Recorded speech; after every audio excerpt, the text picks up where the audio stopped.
Henrik has just given you an overview of the sports participation in Denmark, and I would like to add that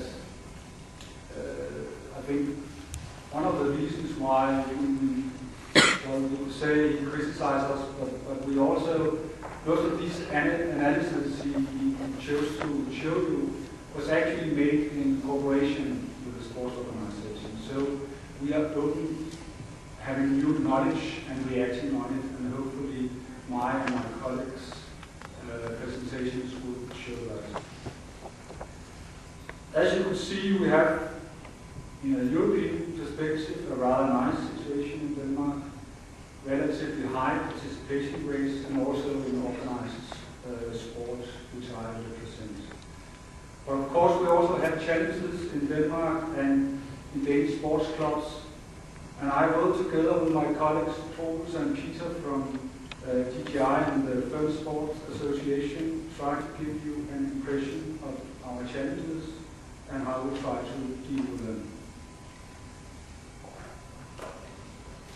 My agenda, well, as Søren says, we've made a division of labor, not in real life, but regarding the presentations. I will present have focus on team sports, Troels from DGI on individual sports, and Peter will focus on sport in the workplace.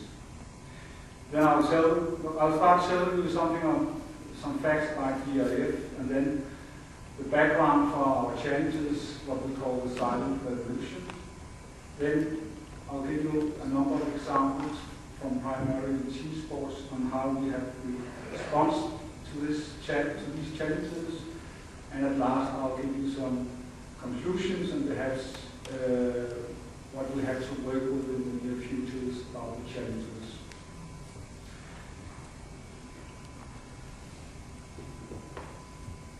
Short about DIF, or in English the NOC and Sport Confederation of Denmark.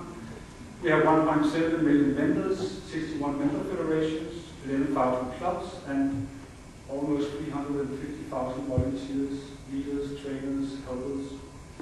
We have focus on both top sports and sport for all in 19 different sports activities in our member federations. Our 5 largest member federations, but just to give you an insight, is football by far the largest, and then golf, swimming, gymnastics, and still on the list, handball.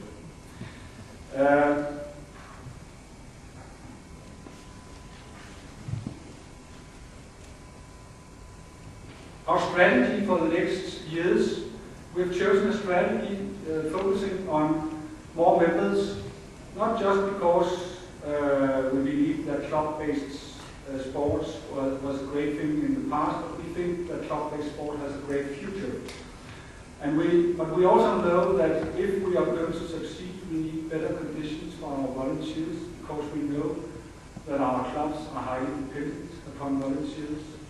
And our last strategic goal is to maintain the many different sports offered to the Danish population, maintaining a considerable number of sports organized in the area.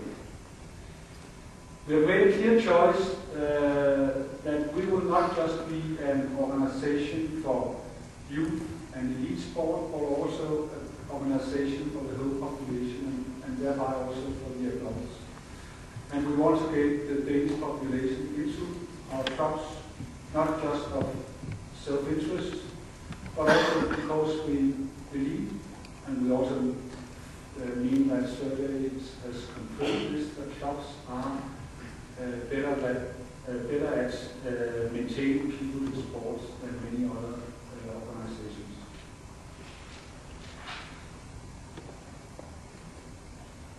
Our background, we call it the silent revolution because the shift in the participation rates has happened very gradually over long periods. Actually, during the last 40 years, we could say that we have gone from a falling curve to an almost U-shaped curve. This means that sport is still very popular among children until 12 years. Sport is increasingly popular among the older people, but we have problems especially with the teenagers and the young visitors. And especially sports clubs have these problems. And why? Because teenagers and busy parents don't have the time nor the mood for the club line and don't want to exercise twice a week and play matches every weekend. Instead, they want flexibility. Flexibility in time. Many clubs are only open a limited number of hours. Can we be more flexible? For instance, offer football fitness in the early hours in the morning before work. Space. Do we have to play handball on 20 times 40 meters arenas, or could we play on smaller pitches? Organization of the activity. Do we have to organize sport in fixed training hours and matches every weekend, or could we do it more flexible? And price. People who only want to play, for instance, football once a week just for fun, don't burden the system as much as the traditional match players. We therefore need to differentiate the fee structure. This means that people want easy access to their sport 24 hours a day. They don't want to be too dependent on others, low commitments, and it must not be too difficult to do the sport. Technical difficult sports can be a barrier, especially for adults beginners. In other words, today we see in Denmark that many teens and young adults do their exercise in private fitness centers. They run in streets and in forests. They take a ride on their bike in the nature, or they don't do sport at all.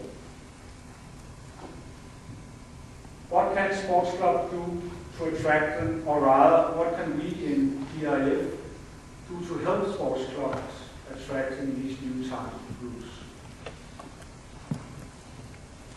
We have established 17 development projects in 17 different sports, and flexibility is a key word in most of these projects.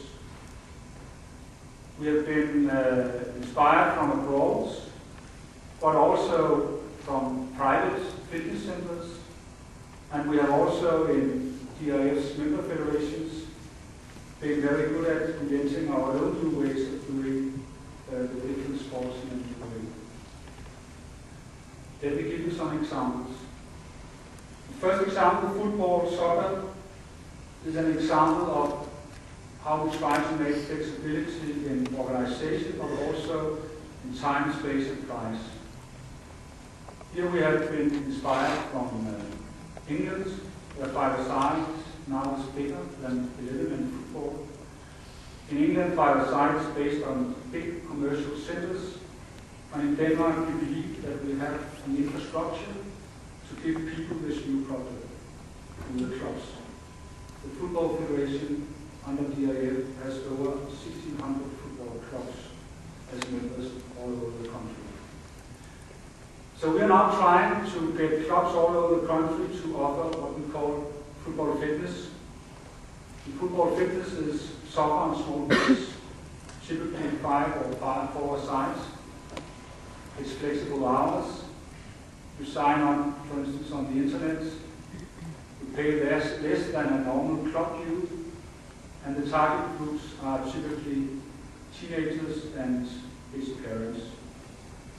A great challenge is club traditions. Why should we do this? The clubs ask us. We have a lot of children members. Why focus on this new thing? Soccer fitness is not just for teenagers and adults between 20 and 50. We also offer to the old ones. The Danish Football Federation has just experienced a 25% increase in the participation rate among members over 60 years. So soccer fitness is, although it can be hard to play football and you risk getting injured, many elder people also now choose to play soccer when they're over 16. Handball is the other big team sport in Denmark, and handball has great traditions both in top sport and sport for all. But handball lose, as Henrik showed, they lose their many children members when they grow older. For instance, adults are afraid to do handball because of injuries and because handball is a relatively hard sport with a lot of contact. We have therefore created a new product, training sessions where you can run, do fitness and play handball, but on smaller pitches and with rules saying no contact. And we just started it, but I think we can say that some of our experiences show that it's relatively successful and primarily among women.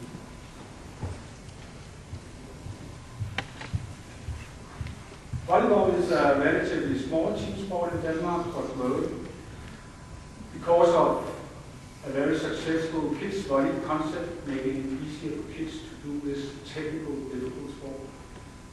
We have now also made an elder concept, like all different rules, and the elder people love that they now have a team sport to be together around.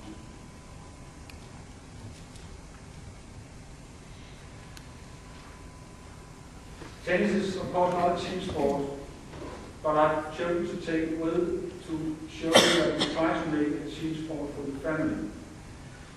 Again, we use a rather successful concept for kids. They play a state concept with balls when there's not so much pressure, and we use it on adult beginners. So when mom and dad come with their children to play tennis, they can learn to play tennis while their children play on the courts besides them. Other examples: basketball, FIFA 33 basket or 3 versus 3 baskets. Again, we want to make the sport easier to do on streets and indoor. On a cheering race, we have made 100 digital family-friendly race routes all over the country in cooperation with clubs and communities.